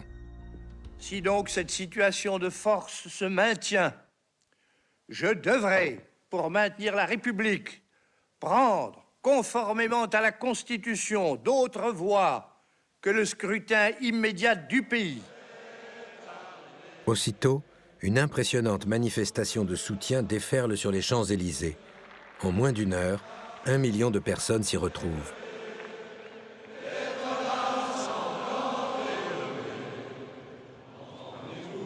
Le 30 mai, De Gaulle a rétabli la situation. Mais quelques jours plus tard, il reconnaît que lors de son voyage à Baden-Baden, il a envisagé un départ. Oui, le 29 mai, j'ai eu la tentation de me retirer. Et puis en même temps, j'ai pensé que si je partais, la subversion menaçante allait déferler et emporter la République. Suivent alors toute une série de confidences. Vous savez, depuis quelque chose comme 30 ans que j'ai affaire à l'histoire, il m'est arrivé quelquefois de me demander si je ne devais pas la quitter. Ce fut le cas, par exemple, en septembre 1940, après Dakar. Ça a été le cas à Londres, en mars 1942. Je suis allé dans un coin de la campagne anglaise en faisant savoir à Londres que je ne poursuivrais pas mon entreprise aux côtés de la Grande-Bretagne si mes conditions n'étaient pas acceptées. Ce fut le cas en 1946, quand, submergé par le torrent stérile des partis sur lequel je n'avais pas de prise et ne pouvant plus agir à la place où j'étais, je l'ai quitté. Ces aveux soulignent une des réactions fréquentes du général, la tentation du départ. Ce fut le cas en 1954, quand je voyais le rassemblement que j'avais formé, qui était en train de se disloquer. Ça a été le cas le soir du premier tour de l'élection présidentielle, où une vague de tristesse a failli m'entraîner au loin. Pendant cette crise de 1968, il a été obligé de repousser son projet de référendum. Après avoir procédé aux consultations prévues, L'Assemblée nationale est dissoute. j'ai prononcé la dissolution de l'Assemblée nationale. Veuillez croire, Monsieur le Président, etc. Signé Charles de Gaulle. Les 23 et 30 juin 1968, les élections législatives sont un raz-de-marée en faveur de la majorité sortante. Le général sait cependant que cette victoire n'est pas totalement la sienne. Pompidou y a pris une grande part. De Gaulle aurait dit à Claude Pompidou « Il paraît que votre mari a gagné les élections ». La mésentente éclate. Pompidou quitte Matignon.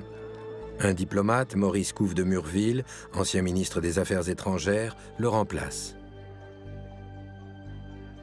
En le nommant, De Gaulle veut faire passer un message. Il reprend la main. Il s'obstine à organiser un référendum. Il décide que le vote aura lieu au printemps 1969. Cependant, il se heurte à des difficultés imprévues. La brutale hausse des salaires et le ralentissement de l'économie ont provoqué une dégradation de la situation financière du pays. Le franc est attaqué. La spéculation fait rage. Début 1969, Pompidou dévoile publiquement ses ambitions. À Rome, puis à Genève, il évoque ouvertement la succession du général. Mais je ne crois pas avoir ce qu'on appelle un avenir politique. J'ai un passé politique.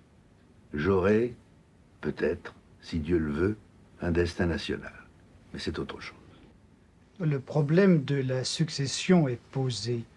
Est-ce que vous acceptez cette formule? Non, je n'accepte pas. J'ai dit, le premier même, que le général de Gaulle est à l'Élysée et que son mandat expire en 1972. Il n'y a donc pas le problème de succession. Ceci étant dit, il y aura bien un jour une élection à la présidence de la République. Le divorce entre les deux hommes est consommé. À Quimper, le 2 février, De Gaulle annonce le référendum, son ultime combat.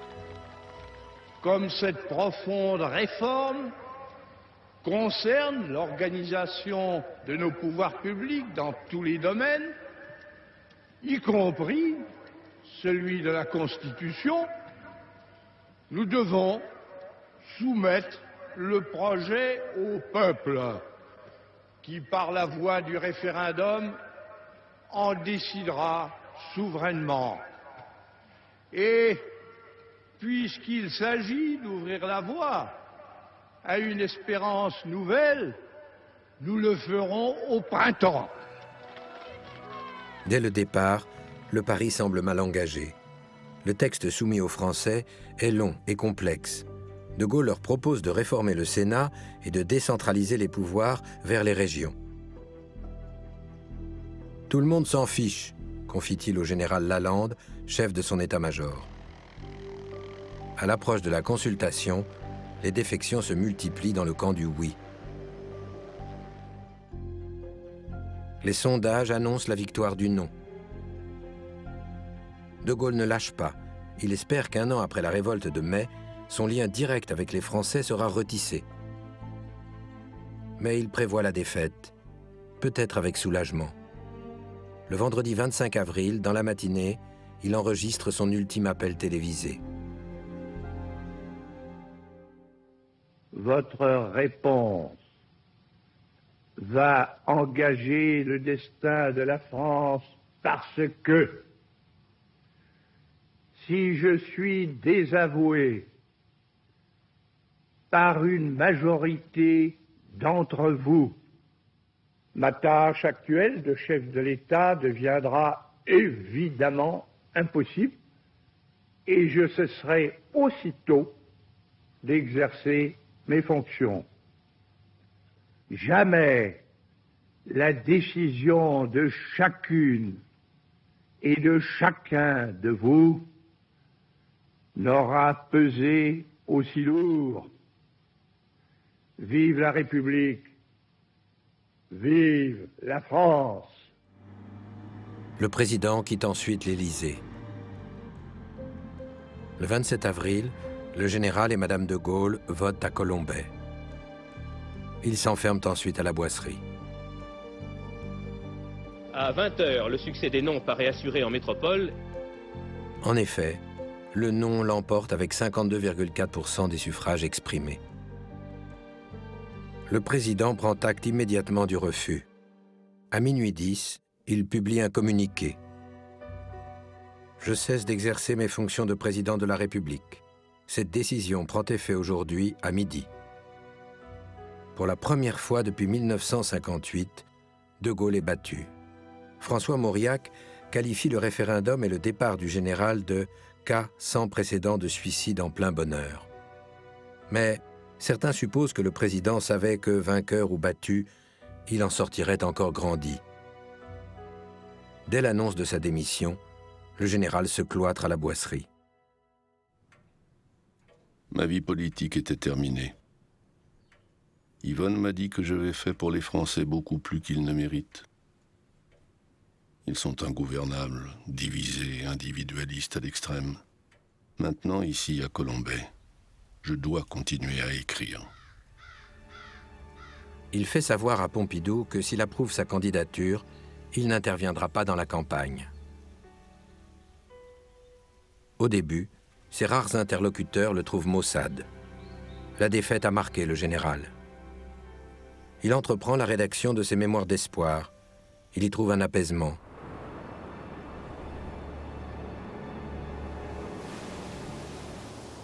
Le 10 mai, Charles et Yvonne de Gaulle s'envolent pour un long séjour en Irlande. Le général ne souhaite pas être en France le 18 juin. Il a des ancêtres irlandais. C'est une terre qu'il affectionne. Les paysages tourmentés du Connemara sont en harmonie avec ses états d'âme. À Dublin, De Gaulle est reçu par le président Imón de Valera, héros de la guerre d'indépendance. Lors du dîner, le général remercie son hôte. « En ce moment grave de ma longue vie, j'ai trouvé ici ce que je cherchais, être en face de moi-même. » Le 18 juin, le général déjeune à l'ambassade de France. Sur le livre d'or, il écrit cet aphorisme de Nietzsche « Rien ne vaut rien, il ne se passe jamais rien, et cependant tout arrive, mais cela est indifférent. »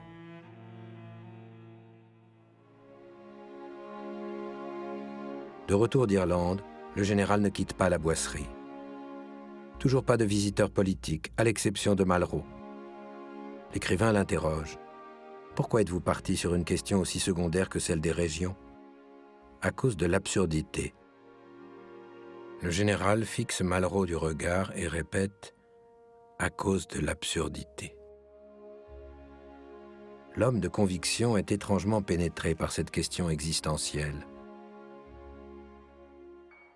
Il se consacre à la rédaction de ses mémoires. Il peine, se bat avec les mots, recherche interminablement l'expression juste. Le temps est compté, la course de la mémoire contre la mort. À l'approche du 18 juin 1970, le général part en Espagne. Il rencontre Franco, le vieux dictateur. La scène fait couler beaucoup d'encre.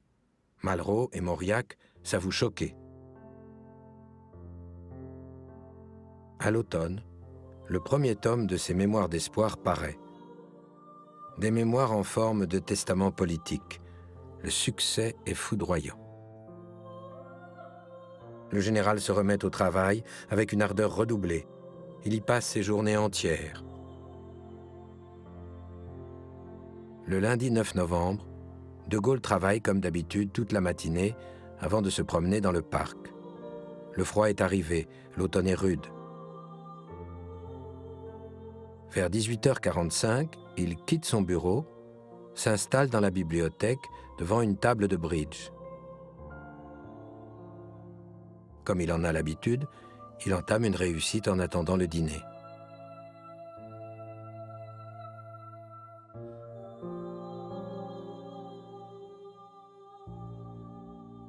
Soudain, peu avant 19h, il pousse un cri de douleur et s'écroule sans connaissance.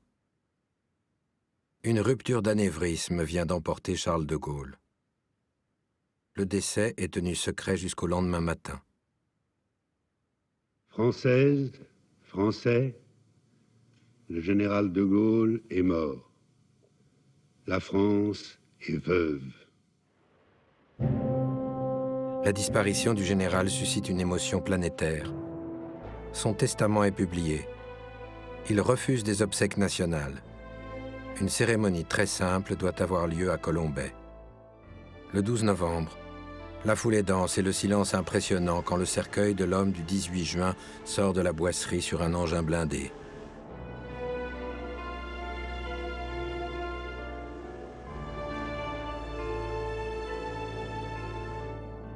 Après la cérémonie religieuse, De Gaulle est porté en terre aux côtés de sa fille Anne.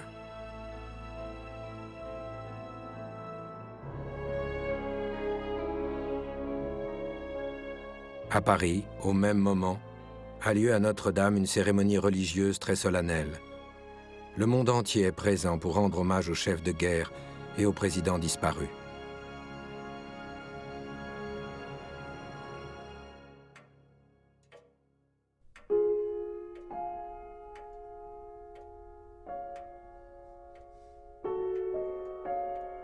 Les Français devaient croire que je n'aimais que le son du canon et les marches militaires. Non. J'aimais la musique fluide de Debussy.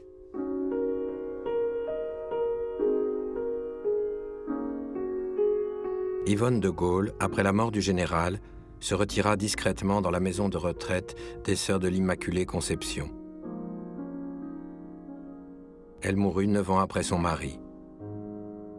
Elle repose désormais aux côtés de Charles de Gaulle et de sa fille Anne dans le cimetière de Colombey.